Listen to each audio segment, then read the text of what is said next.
dans un miroitement de feu plus grand au moins. Ces rayons constellés, de même, composaient aux profondeurs de Mars le signe vénérable que fait la jonction des cadrans dans un cercle. Je me sentais ravie par un amour si fort que jusqu'à ce moment, je n'ai vu nul objet qui m'attachât le cœur par de si douces chaînes. Alors je regardais Béatrice. Elle sut mon désir sans discours et fit en souriant le signe qui donnait des ailes au désir. Toi, la Vierge et la Mère et fille de ton Fils, humble et haute au-delà de toute créature, terme prédestiné du dessein éternel. À partir de ce point, ce que j'ai vu dépasse le pouvoir d'exprimer, qui cède à ce tableau, et la mémoire aussi cède à tout cet excès. Comme un homme qui voit des objets dans un songe et en se réveillant ne garde dans l'esprit que les impressions et les détails s'effacent. Tel je suis maintenant. Ma vision s'estompe jusqu'à s'évanouir, mais il m'en reste encore dans le cœur la douceur que je sentais alors.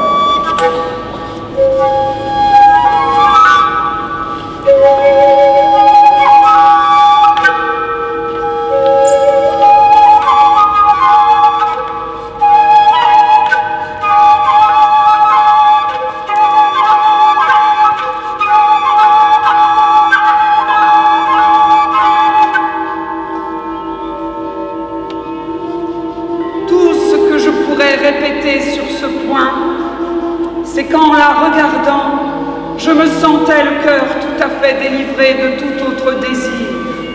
Car l'éternel bonheur dont les rayons tombaient sur Béatrice à pic faisait qu'en ses beaux yeux, je trouvais que le bonheur. Divine Pégasée, où le poète trouve la gloire qui le fait vivre éternellement, et fait vivre par toi royaumes et cités. Verse-moi ton savoir pour que je puisse peindre les dessins qu'on y fait, tels que je les ai vus, et que tout ton pouvoir se montre dans mes vers. Ainsi donc, 5 fois 7 voyelles et consonnes s'esquissaient sous mes yeux, et je les observais au fur et à mesure en les voyant paraître, comme un envol d'oiseaux quittant le bord d'un fleuve s'en va joyeusement chercher sa nourriture, en dessinant un cercle ou quelque autre figure, telle, dans leur splendeur, les saintes écritures chantaient en voletant et formaient d'elles-mêmes la figure d'un D, puis d'un I, puis d'un L. Elle partait d'abord sur le rythme du chant, et quand un caractère avait été tracé, s'arrêtait un instant et gardait le silence.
un effet du ciel où tu resplendissais. Dans l'astre jovial, j'ai contemplé comment, dans le scintillement de l'amour régnant, formaient sous mes regards certaines de vos lettres. Ô doux amour sans fin, voilé dans un sourire, comme tu paraissais embrasé dans ces flûtes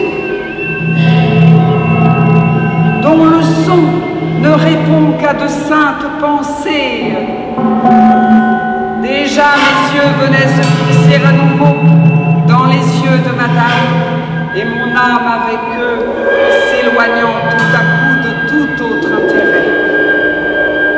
M'accablant de l'éclat de son brillant sourire, elle me dit ensuite: écoute, et toi, le paradis n'est pas dans mes yeux seulement. Au son de cette voix, la guirlande enflammée cessa de tournoyer, et la douce harmonie qui formait l'unisson de ces trois voix prit fin. Et quel trouble soudain s'empara de l'esprit lorsque, m'étant tourné pour revoir Béatrice, je ne pus plus la voir, quoique je fusse alors toujours aussi près d'elle au séjour des heureux.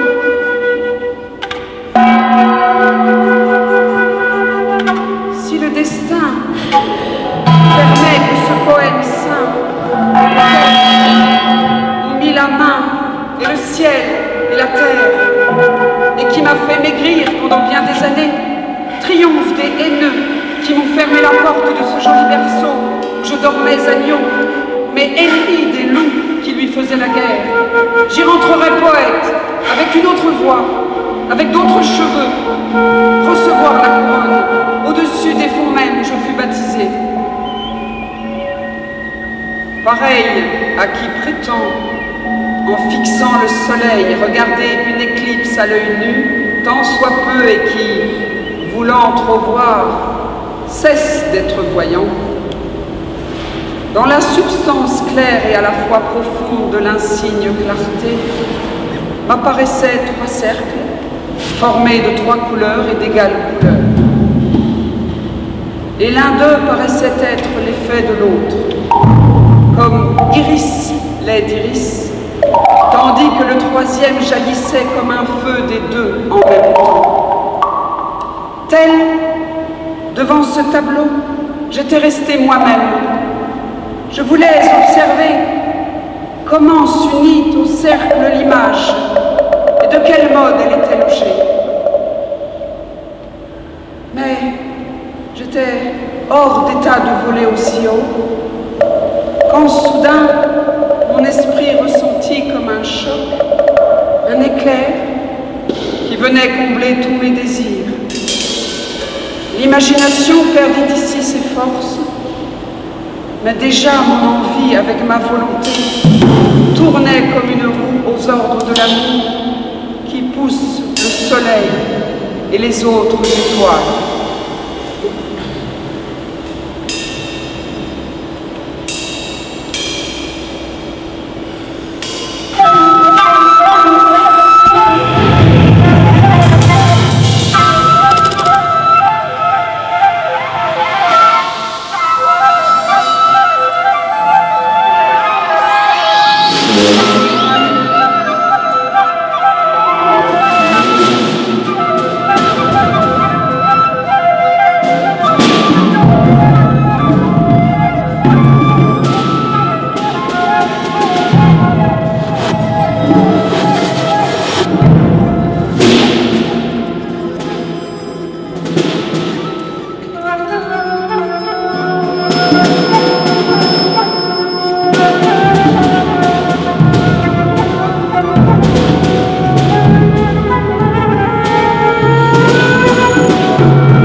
création aujourd'hui. Aujourd'hui, c'est la création de cette pièce, la Divine Comédie, du Paradis, de Dante Alighieri, avec le texte de Dante Alighieri. Je voudrais remercier la mairie de Montreux, Jean-Marc Gartier, il est par là, oui. Depuis le premier moment qu'on a parlé, il était d'accord de faire la création de cette pièce ici à Montreux. Moi, je travaille à Montreux, donc je suis très content de pouvoir présenter aussi mes pièces ici. Je voudrais aussi remercier l'équipe, c'est Thierry Miroglio, à la percussion.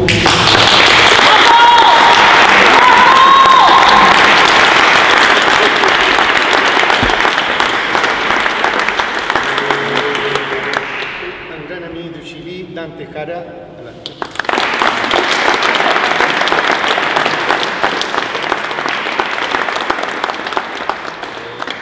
Collègue et maintenant une amie, Marisa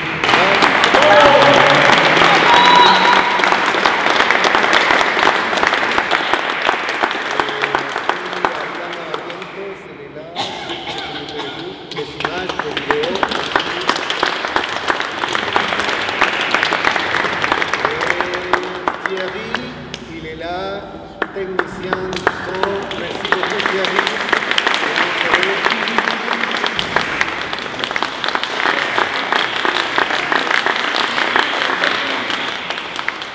Gustavo Barrientos à la composition, à la flûte et à